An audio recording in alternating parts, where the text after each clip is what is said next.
What's up, folks? Welcome back to the Scuttlebutt. So just a quick heads up. What's in the bags? Guess you're going to have to find out a little bit later. But I do want to thank, there's actually something that we got from one of our lifelong subscribers. Because I think we worked it out that they had been subscribed to us since we were in the 50s, right? 50 something. So a long time, right? Anyway, thanks to Billy and Rhonda over at Strong's Adventures.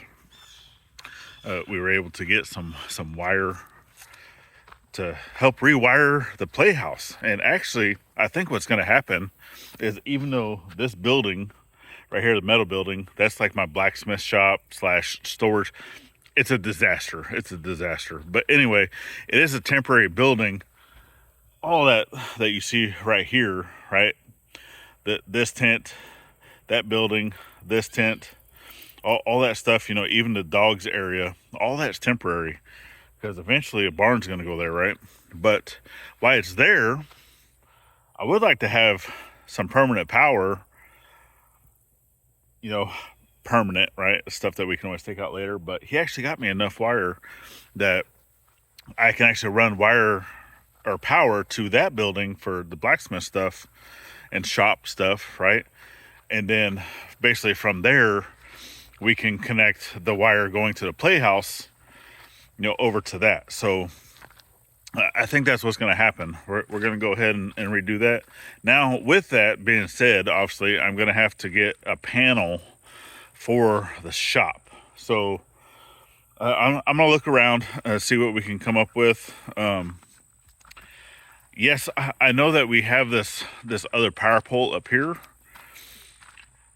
in the front, but this power pole up here in the front, which I'm walking up here towards the front of the property, coming over the bridge, and actually, I'm going to talk a little bit more on bridge stuff here in a little bit, but we have another power pole up here in the front. And we actually want to use that for the house, right? The house that's coming in December, January. It's hopefully the beginning of December, but we'll see.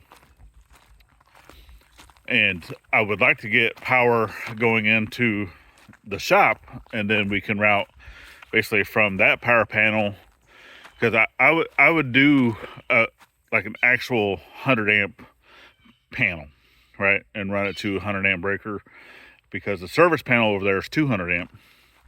But I would like to run 100 amps to the shop, and then the playhouse is only set up for 50. It's a 50 amp service. So, but you can see, right, they've already got this disconnected. There's no meter. So this pole's ready to come out. And then we have just up here in the front, you can see all the wire is just there. They have the transformer and everything turned off. The reason why they just went ahead and wrapped everything there, because eventually the cabin that's coming over here is going to be connected to that pole. So that pole. All right. So, I mean, they might have to redo some of the wire and stuff like that, but he just went ahead and set it off to the side for now, and then is going to kind of take care of that. So, well, that's one of the biggest reasons why I'm walking over here, is I actually wanted to go look at something that Dad did. He's been wanting to do it for a while, and I was like, well, go ahead. That's up to you if you want to do that. But while we're walking over here, I actually want to talk to you a little bit about the bridge. So we actually had one of our subscribers. She is actually from Sweden. So thank you for your love and support. Has sent us an email, and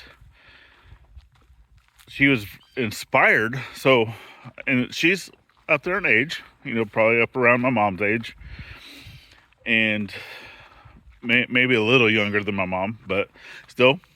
Anyway, she's also deals with pains, arthritis type pains and rheumatism type stuff, right?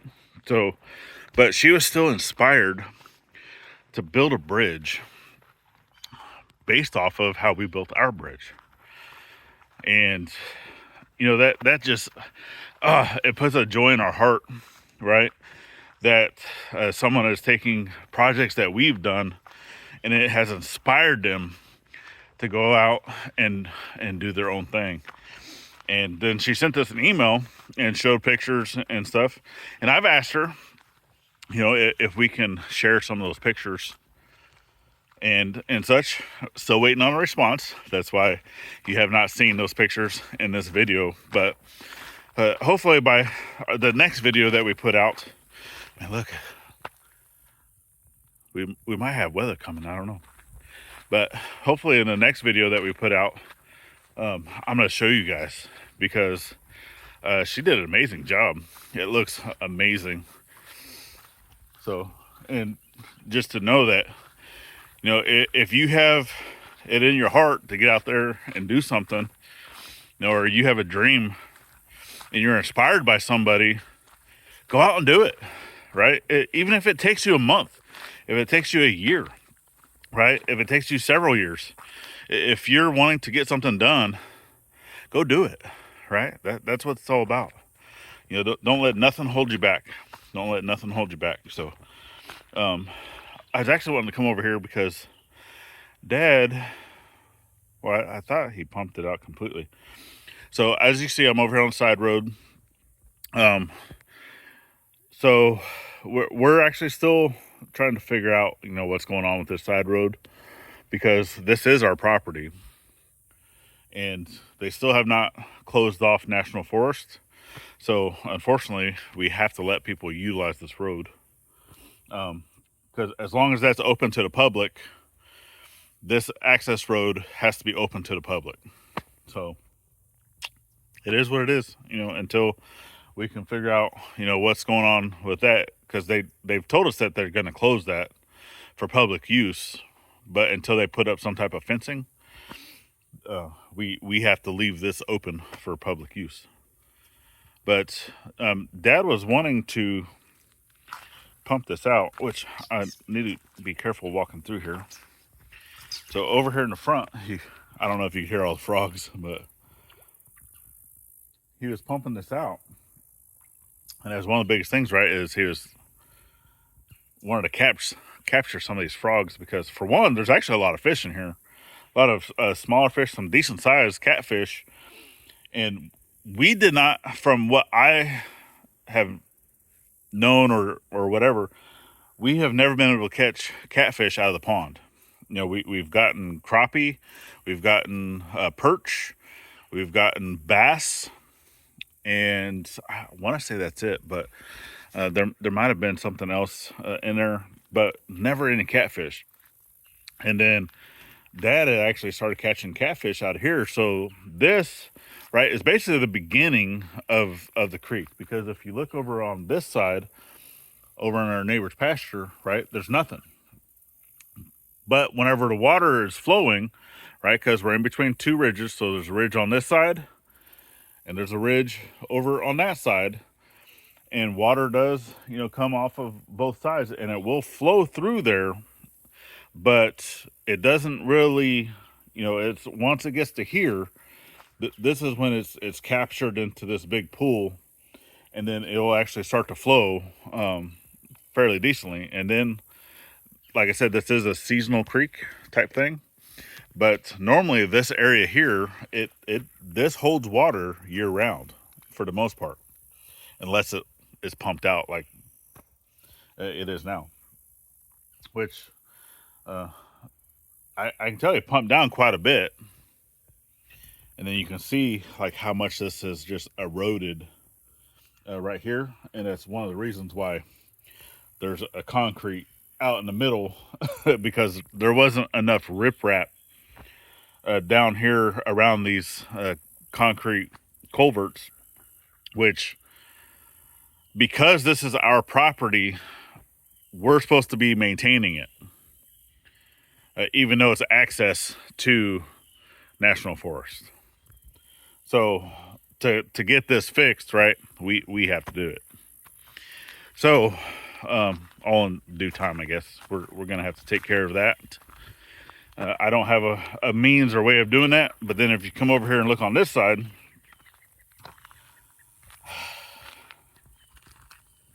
this side's already starting to break out as well. And it's actually eroding a lot of this land. So, and we haven't even gotten into rainy season yet. So come rainy season, this is going to be a humongous issue. Unless we can get, some rocks or some real major riprap coming over into this area. But obviously, you see, I'm right here at the fence line.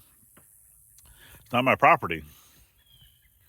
Now, once it comes to this side of the fence over here in the road, this is my property.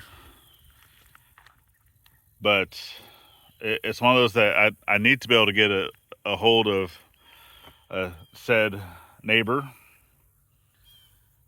and just figure out, hey, we need to come up with a solution for this. Otherwise, here fairly soon, because this is going to become a pretty big issue of this getting washed out, our road getting washed out, and we really don't have the means or the funds to be working on that currently. So yeah, it's always something. But today, I'm actually recording this. Today's Sunday. I don't know how long this is going to take to upload, but we're actually going to be heading over to someone's house. We have a birthday party to go to for one of the little ones in our community. So more than likely, we did not go live today. I don't know. It really all depends on how we feel, or just how it is whenever we're there. So we'll see what happens, right? So if you saw us live, thank you for being there and supporting. If you did not see us live, over on our main channel, Ivey's Family Factotum, we go live. We try to go live every Sunday, 3 p.m. Central Standard Time. We'd love to see you there. So go check us out. Anyway, I'm gonna go ahead and walk back to the house. We're gonna get ready to go. Thank y'all. Leave us a comment down below of what you think of that road and such. And should we just dump rocks in there, regardless if it's not our property or not? We got a lot of rocks. Every time it rains, we grow rocks around here. So we definitely have rocks we could throw in there. And then, yeah, we're gonna go have fun at a birthday party. Kids get to see their friends again and have a little bit of playtime and stuff. But anyway, that's it. That's what we got for you guys. Thank you. We appreciate you. Give us that subscribe if you're new here and you made it this far. It's greatly appreciated. Share us out. Help us grow. Give us that thumbs up. All those things, they like to see in the algorithm. But anyway, get out there also and thank a veteran at every chance you get. Not only on Veterans Day, and we'll see you on the next one. Later, y'all.